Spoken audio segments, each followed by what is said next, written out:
Thank you very much, QuickShot. Thank you, guys. And thank you, Mickey, for joining me. Congrats on making it to finals. Thank you. That was not easy. So please explain to me the shift in this series, because how do you go from losing 0-2 to almost setting up a new record in LEC history? Yeah, so last split, it wasn't that interesting in the playoffs, so we needed to make it a bit interesting.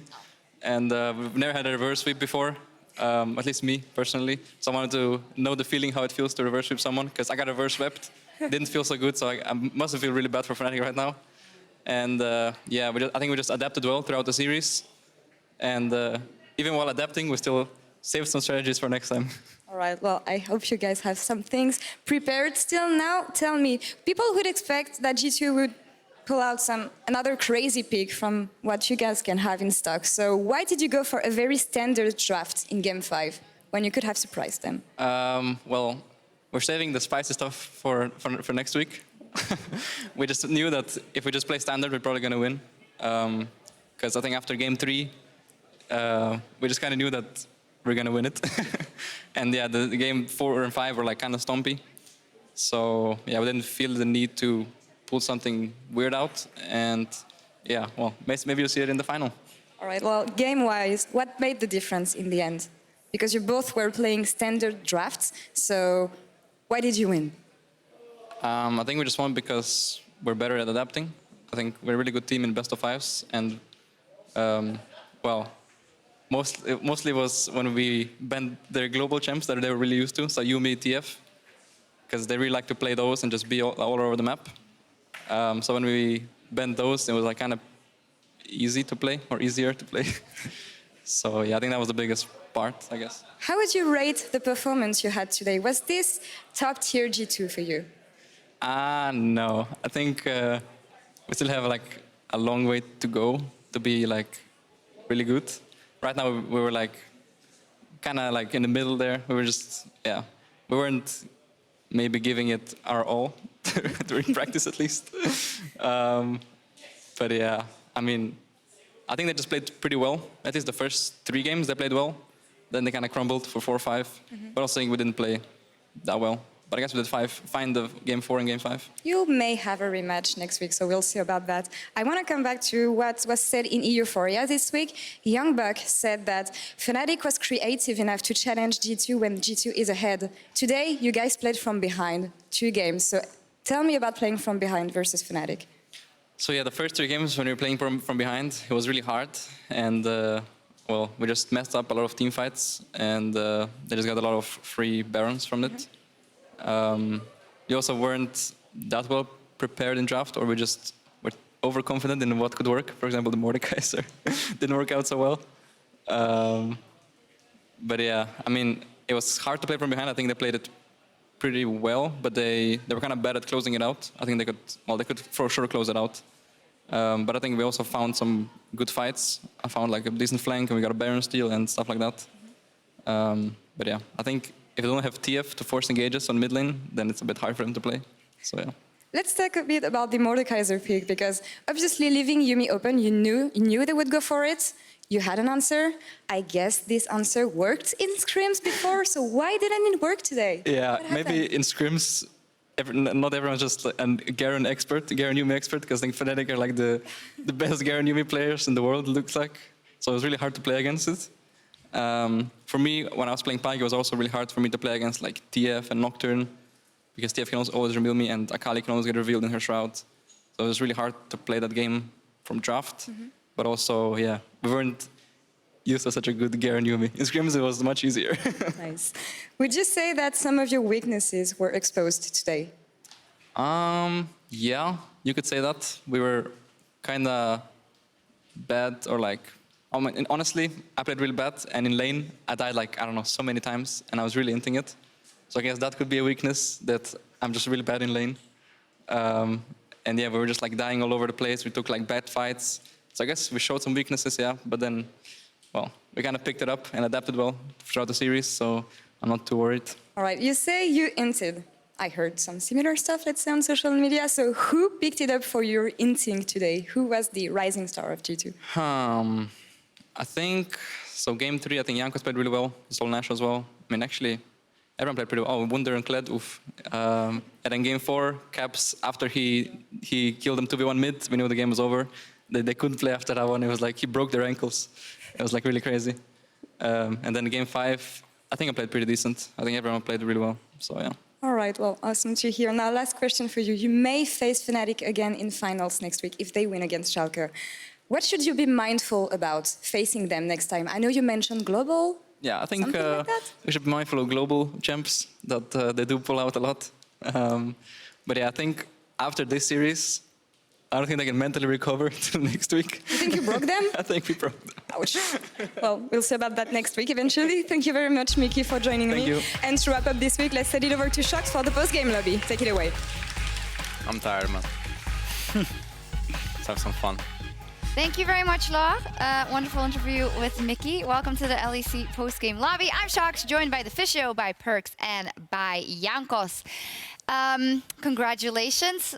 Reverse sweep, 5 games. Oh, actually, yeah. Super interesting games overall. Can I get a first reaction across the board of about the series and the win, Jankos? Well, so obviously we wanted the most practice on stage as we could get. So we kind of Why not? lost the 2 games and then we just started playing real game. No, I mean, honestly, I'm quite surprised that Fnatic played really well, but I also think we played pretty poorly in the first 2 games especially. And the TF caught us off guard, or maybe didn't catch us off guard, but I felt like we were like really inting all of us, you know?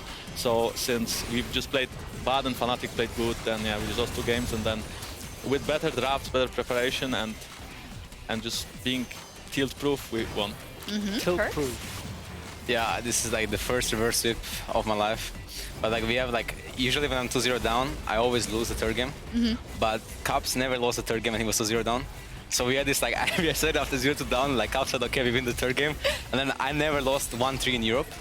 So we obviously win the 4th game. We win the 4th, like, it was actually, we said it, no, we said it. Yeah, like, we actually did, we win the 3rd game because Caps never lost 3rd game. And then we win the 4th game because I never lost 4th game. And then both me and Caps never lost 5th game. So how could we actually ever lose? Fnatic never lost after being up 2-0. Okay. So like you guys had some other magic going Guys, on. there has to be first time for everything. For everything. Absolutely crazy series. Funny, by the way, you didn't hear the Mickey interview, but Laure asked Mickey, you know, what was going on here, and she just burned the Fisho super hard, or he did. He said, well, last split, it was so uninteresting, so we wanted to make it more interesting and give the viewers a bit more and make it a reverse sweep. I told you guys, movement wins games. Yeah. Movement wins games. Oh, Not okay. That was insane. I'm just saying it happened to me when I played against Caps back in the day, so I know the feeling, Broxa. This is we pretty good too. So This is like tell me then. Caps showed up game 3, I mean game 4. And regarding the Mickey thing, by the way, I do want to say once TF got banned, the last 3 games actually looked like our series against them. Where the first one, which was game 3, super close. And then you lose that one, and game 2 and 3 or 4 and 5 in this case, just like you just get stomped. Perks, what Mickey said, which you'll probably agree with, is the moment all the mobility got banned out and the TF wasn't there anymore and the Shen wasn't there anymore and there was less ability for Fnatic to use those champs and the Yumi to make plays, it was a different game and you guys had it.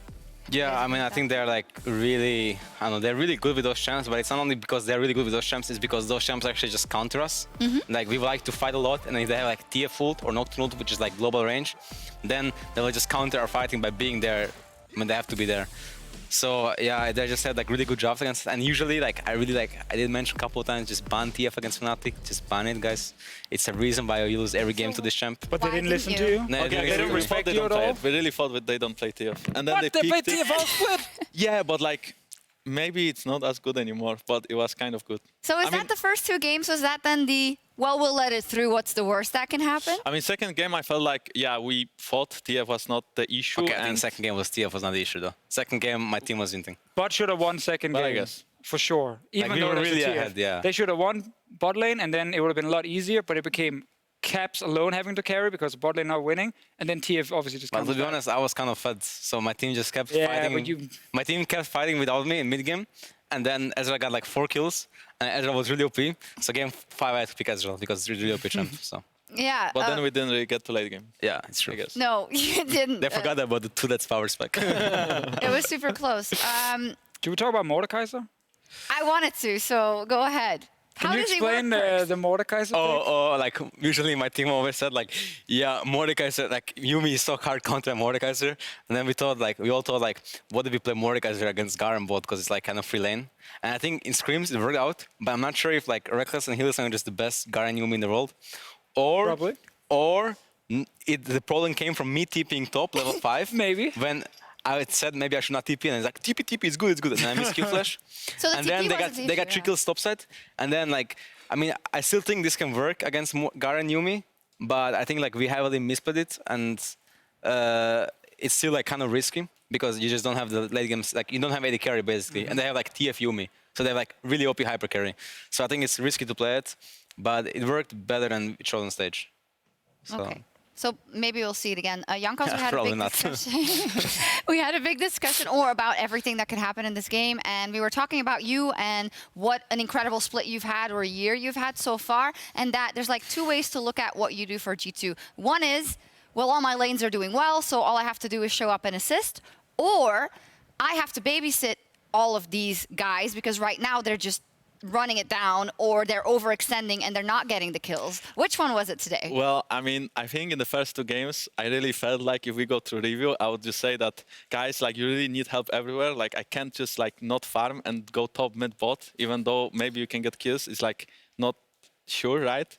So I felt like in first 2 games, we're, like, kind of in sync. But yeah, second game, I guess we should have won, but we just threw it. And then I think 5th game, all my lanes were winning, and I didn't really have to do that much. And then, yeah, 4th, 3rd game were just in between, where we really did play as a team. And I mean, 3rd game was really close. I also stole the Nash, I guess. But Yeah, I tell mean, me about the comeback, because it was almost completely over, right? It was 3-0 almost, and then you get it back. I mean, we Almost had is really good important scaling, word. yeah. Yeah, it's a very important Perks. I mean, I don't know. I think like there is just like this aura with G2 that you just like don't really lose late game. You know, like we have late game. we have the scaling. I'm We have the just- scaling. Your smug face right We have now. the I'm just scaling. imagine everyone at home who voted against you too, and is like that smug Perks, and now he just sees Oh, you it's getting sitting there, you're like, posted everywhere. almost, It's yeah, Marble it's just a Nice. word, isn't it? There's this aura Honestly, that like G2 okay, has. after game one, after game one, I thought, yeah, it happens. Like the karma is biting us. You know, like we are gonna lose. We are really cocky, Then after yeah. game two. After game 2, I actually just thought, like, okay, guys, what is going on right now, you know? Like, and then we like talked about it a bit, and we're like, okay, we have to like stop fighting less, or like maybe fight more. Fight more and ban TF. So he can Ban show TF up. was the and then, key yeah. one. Yeah, yeah. we're going to take a look at the Baron steal. So that's what... Before that, you were also getting better in the fights in that game. But Jankos, tell us again why you are just the best jungler on the planet. Oh, I wouldn't go that far, but I mean, yeah, I think they're like a bit trolling by starting a Nash and making 50-50. And since already in game 1 and game 2 I lost the 50-50 and I was not able to steal the Nash, then I guess the 3rd time it happened, you know, we got the Nash, we got decent fight as well after. So I felt like when we got the Nash and we could stall the game for another 7-8 minutes, we had it in the bag. Yeah. Because the late game was spiking. You did. I was kidding, of course, but you are playing very, very well. I do want to talk about Fnatic as well, just because not a lot of us had expected them to play as well as they did. And obviously, you guys said it yourself, you weren't playing your best games in games 1 and 2. That's clear. But they also showed a lot of things I didn't expect them to. They were very convincing in their early game. Mechanically, they outplayed you guys, I would say, also in the first 2 games, or more than the ones that came after. So what can you say about Fnatic and how they showed up today, Perks? I think they were just winning every lane, the first couple of games, or like, I mean, there is like, some, let's say some games, let's say, I would say 2 out of 3 our lanes lost per game, and it would vary from game to game. 1 game we lost, 1 game Wunder lost, 1 game Caps lost, and some games we lost altogether. So I would say we were like misplaying on laning phase, and then I think they played really well. I mean, I think they are actually like, they have like this like inconsistency problems as like they were kind of breaking down as later stages of the series, but I think they can like really show up the roles as well. I think just Europe is strong. I think Europe is just a strong region, and looking at playing against Fnatic, I think it's maybe going to be harder than against some international teams. So I'm excited to see basically how Europe matches against other teams. I'm so glad you said that, because that realization was kind of growing as to, okay, what does this mean? Well, it might just mean that Fnatic is also very strong and that Europe is stronger than we thought, because we don't know right now. I mean, I'm glad to see that right now, if you look at playoffs, G2 and Fnatic, instead of it just being a 3-0, it was actually a close series. And then you have two teams who can really call themselves world-class at the moment. I think that's great. We don't know who the third team is going to be. Someone is biased for one team, but that's not relevant right now. But I think having two like world-class teams at least is great. And yeah, I mean, we had a world finalist. We had G2 getting to semis last year too. G2 winning MSI. Like, you can only be hyped about Europe right now. No one can say it was a fluke or anything. You have to be hyped about Europe. Yeah, I mean, I think we're all pretty hyped. I did find it interesting that, as you say, you guys just been memeing and being cocky on Twitter and whatever, and you guys always do that win or lose, and I think you also react well when you then don't win. But is it good that you kind of had a kind of a wake-up call in this best of 5, perhaps, that you lost those 2 games and that, as you said, or yesterday we heard from Oduamne that someone was level 26 in WoW. So, you know, did it wake you up into, okay, listen, we got to put all our focus into this? Okay, well, let me start with the level 24, actually.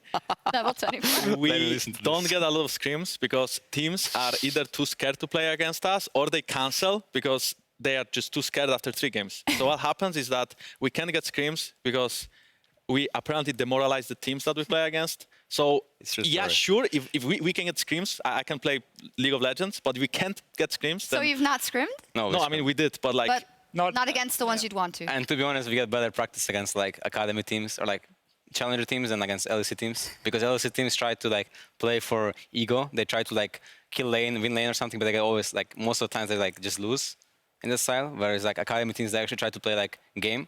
They try to play together as a team.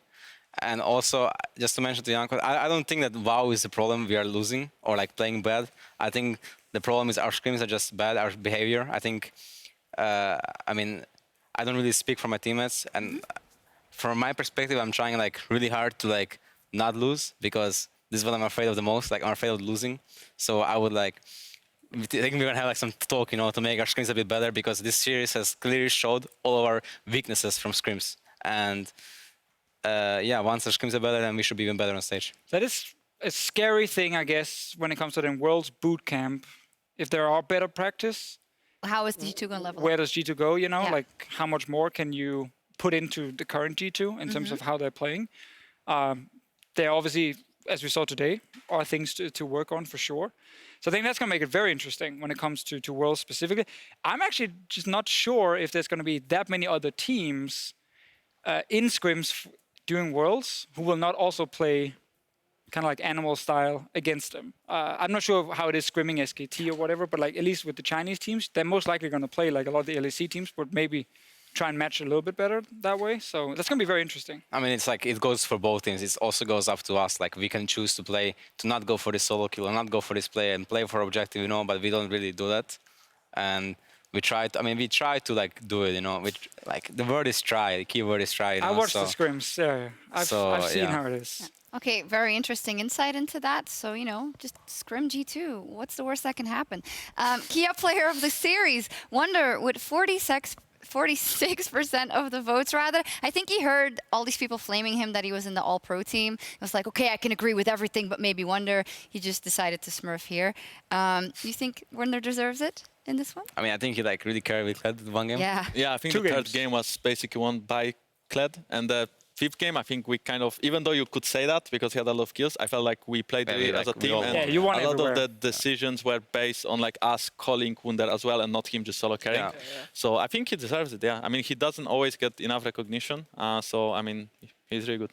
He is. How are you doing with your newfound status of all-pro team first? Is it getting to your head yet, Jankos? I mean, I don't think it really matters for us, even though we are all-pro team and it sounds really good. Then we almost lost to Fnatic in a BO5 and people will probably laugh at us that, oh, we are the all-pro team. The memes were ready. Exactly, right? So I think that we should really get our heads in game in League of Legends this week. And we should try our best to make the finals more one-sided for us and prepare also better against Fnatic if they do make it through Schalke. Because I think then with playing without, I mean, I think we played really badly, like I mentioned before, but I also think we didn't have enough practice into like global composition that Fnatic played with their, UMTF Nocturne kind of thing. And I think since they showed everything they had, Schalke could also prepare really well against them. So I don't know who will win that one, but I'm really confident still going into Sunday next week and performing better than today. Yeah, Perks, do you want to react to the all-pro thing or? Yeah, I mean, like I'm pretty happy that we are all for team. I guess, like I don't know, we are. I think we played well throughout this regular season to deserve it. So don't really mind too much or not mind too much. Well, it's nice to get recognition though for playing good in your role. That's always nice. And I mean, you're the first person to get it in 2 roles, so that's cool. cool.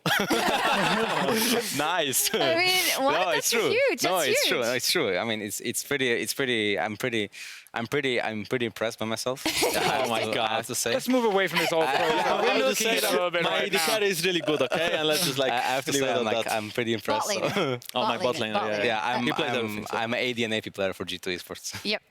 Okay, let's take a look at the bracket. G2 is going to play in the finals in Athens. Fnatic will face Schalke the day before in the semi-final. So, yeah, pretty hyped overall. I think if you're looking from an unbiased perspective, I'm personally just glad it went to 5 games, and I would have been glad with either team taking it at the end of the day and not just a stomp either way, because a lot of people were afraid that that was going to happen to Fisho. How do you think Schalke versus Fnatic is going to play out? Well, I think with what the Fnatic showed today just confirms even more that they're heavy favorites, at least for me, against Schalke. Even if they showed the TF kind of global comp, I think Fnatic playing some of the drafts they did, at least in game 3 and 4.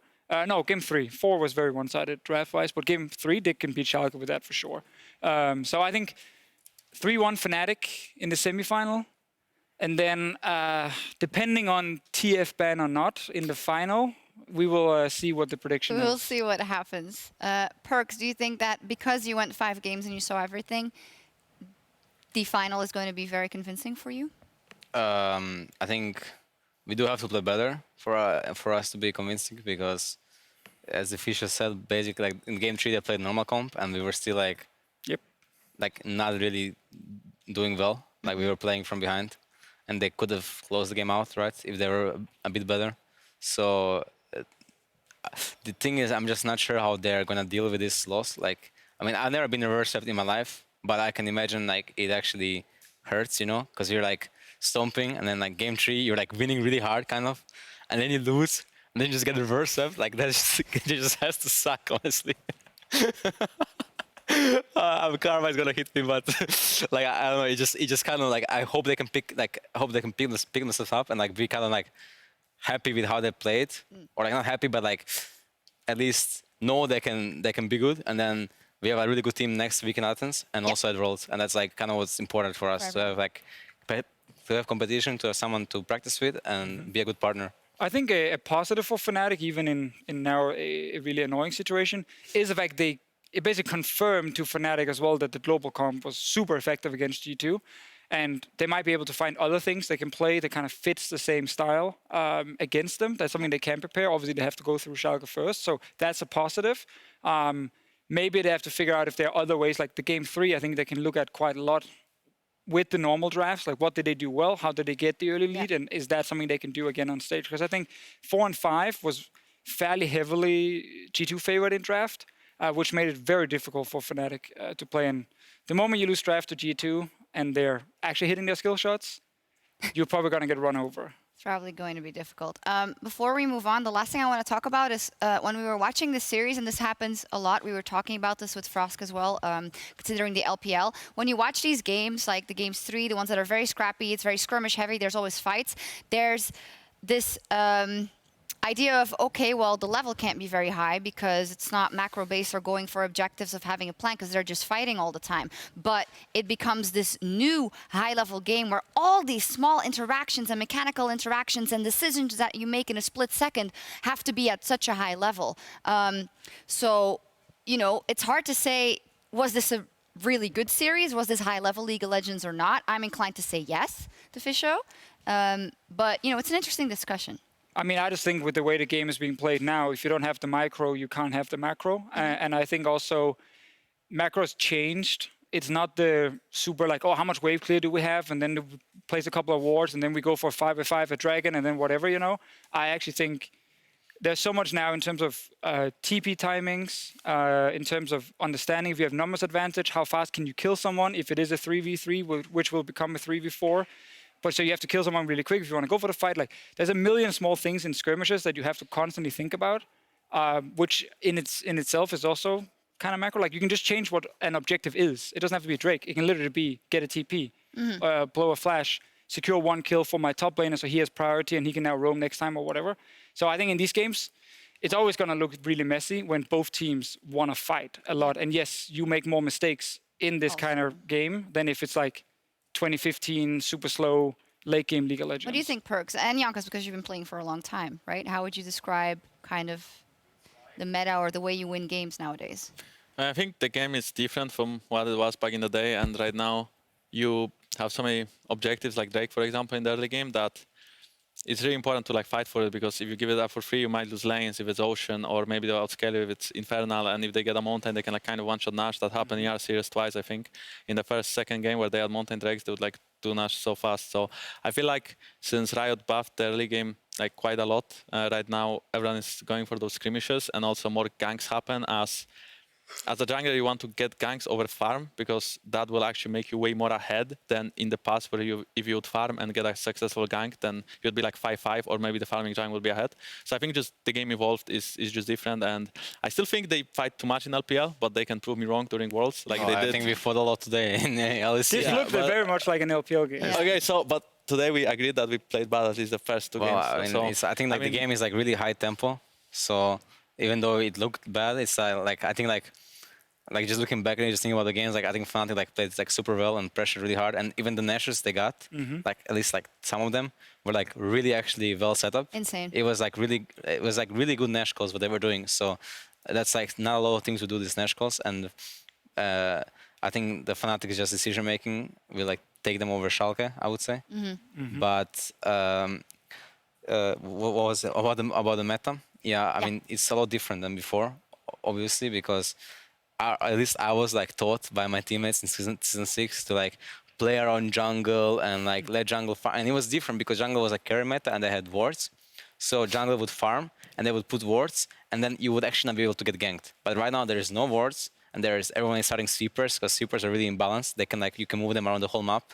I mean like around the whole river basically.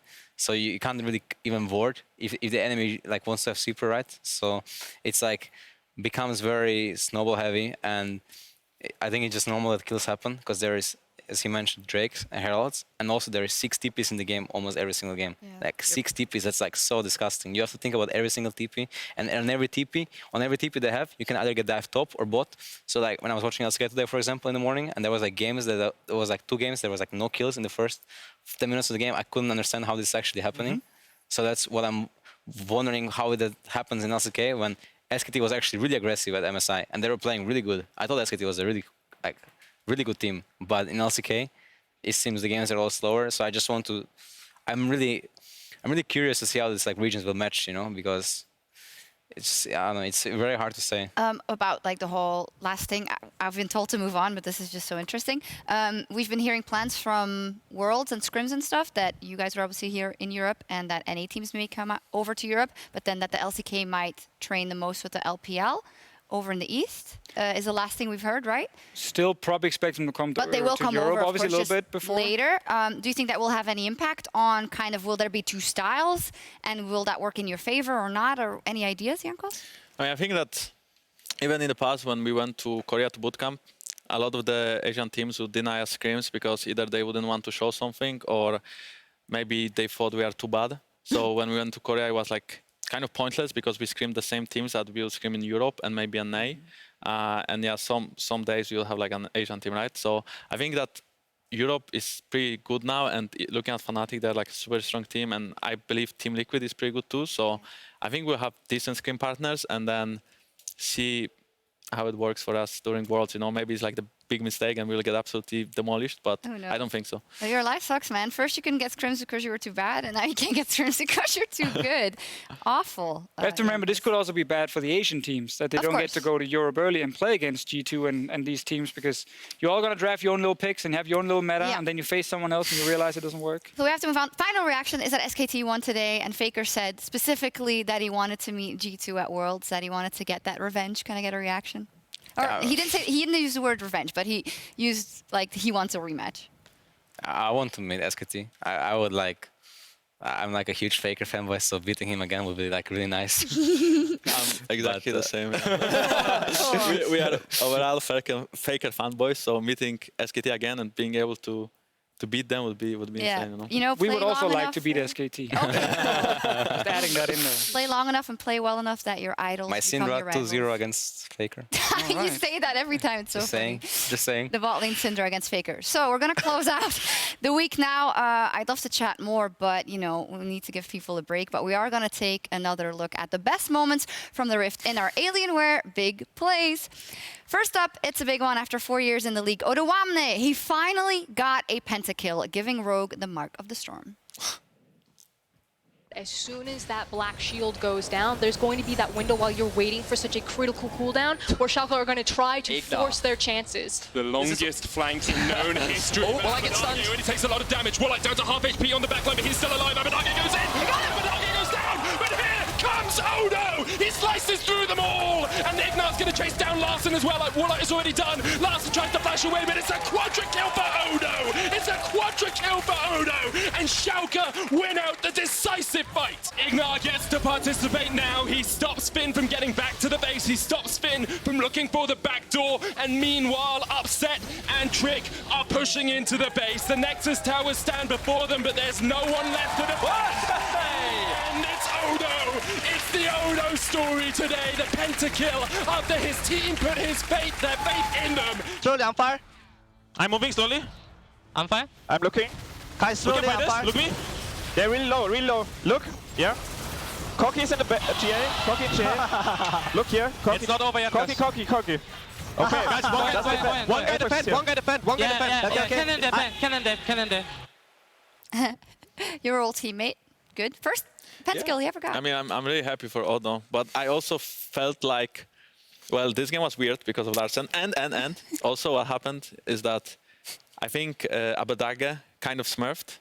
His ult was really good and he chunked everyone, but I mean, obviously Odo like did the work right and he got Penta is insane, but I also felt like Abadage should get a bit of recognition for that Akali like 5-man or 4-man. Also Ignar. Love it. Yeah. Big And part of Ignar, that yeah. fight. Ignar was just laughing. He just ran all the way. He never even got in there until the Ignar very is end. really a flanker, a massive That flanker. was a sick fight. So he was like all over the map. It was crazy. Good stuff by them. And it wasn't just the veteran that carried from the top lane for Rogue in the games they won. Rogue's Finn. He also had a great rookie split, but everyone is left wondering, how old is he exactly? Stepping into darkness, Rogue know that their playoff hopes might rest on this. The charm comes out, it's Wallach, he's caught, but he jumps away. He doesn't live to survive another day. Larsen needs to open up, needs to do the damage, but he's down as well. And now it's all on Finn, trying to catch out Trick, he's stun locked, he goes golden. Abadage has the damage if they can keep Finn away from the Corki. Now he's going to run away, but he goes back in, looking for Ignar, heals up. The Infernal Chains don't quite connect. Abadage is still there, he's locked up as well, but Trick comes in with the Arctic Assault, and it's Finn, he's doing it all. It's Finn, he's 17 years old, and he is carrying this fight. It's Finn once again. That kind of spells. Okay. Okay. Flash. A Q2. I have TP and I went to stand as TP. I think we can Nash. We go Nash. Nice. Open. I auto. Go. Back. Kite. No flash, no flash. Play around Abba. Kite. Yeah. Abby, your flash as well. No flash. Abba, you can just auto him, I think, and flash out if needed. He has no E. Oh my god. I think back. Can you live if I need TP? No. He's dead. Maybe if they had two upsets, maybe they would win that fight because apparently like you Just auto him. Oh my god. He's 20. By the way, Finn, not 17, but still impressive though. Finally, earlier, Caps danced around in the mid lane with Syndra, and with the force of will, he and G2 took us to game 5. Looking for a dive man. Fnatic, they want to go mid, not bot. All right, no flash available. Caps is going to need to find some sort of stun or ultimate. He actually just gets chunked out. Take a look at that! The Hex and Caps turns it around. Praise from Garabs backstage. But I can't TP. Yes, go. No E. No flash. I don't think I can here, by the way. I'm coming. I should have ulted you. I put. Herald go bot now right now. That's Tyrell. Damn it. I'll look for TP. Here's stopwatch. I'm moving. I'm TPing. The Gygas is dead. Oh my god. You're so fucking Oh my god, you're actually the best player in the world. Okay, I TP though, I TP. I just thought he was going to say, I'm smurfing. You know what this reminds me of? The What? very first time Caps played against Perks in the mid lane, Caps was playing Ryze, Perks was on the Syndra. And he was also dancing around skill shots, and then he snares him on the turret and kills him. And we yelled "Baby Faker" for the first time. And then there's this clip like for the rest of my career. Yeah, that clip actually reminded me of that. Even in like Hype Teasers 2018, they put this clip. I know you trained him for this. You started this whole thing. You were just like. No, but we also have a saying on our team like movement wins games, not macro. That's actually a proof. Movement wins games. Better movement wins. So you just have to have better movement than our enemy team, and you will win. Just one. Yeah, Caps did great also today, of course. You can watch it all again if you missed any of the action. You can catch our rebroadcast of G2 versus Fnatic. It's going to start in a few minutes, so, you know, get a snack, watch it for another 4 hours, maybe fast forward the pauses, but that will be all. Thank you. I know. I'm not going to bring it up. Thank you so much for joining me. Congratulations. Can't wait to see you in Athens, and hopefully it'll be another 5 games. Can't wait to see you in Athens. Hopefully. And at Worlds. And yes, in any capacity. Thank you so much. Obviously. Okay, we're going to sign off. We'll be back next Saturday and Sunday, remember, not Friday and Saturday, for the main event of the summer. We'll see you in Athens for our semifinal and our finals of the LEC. Good night.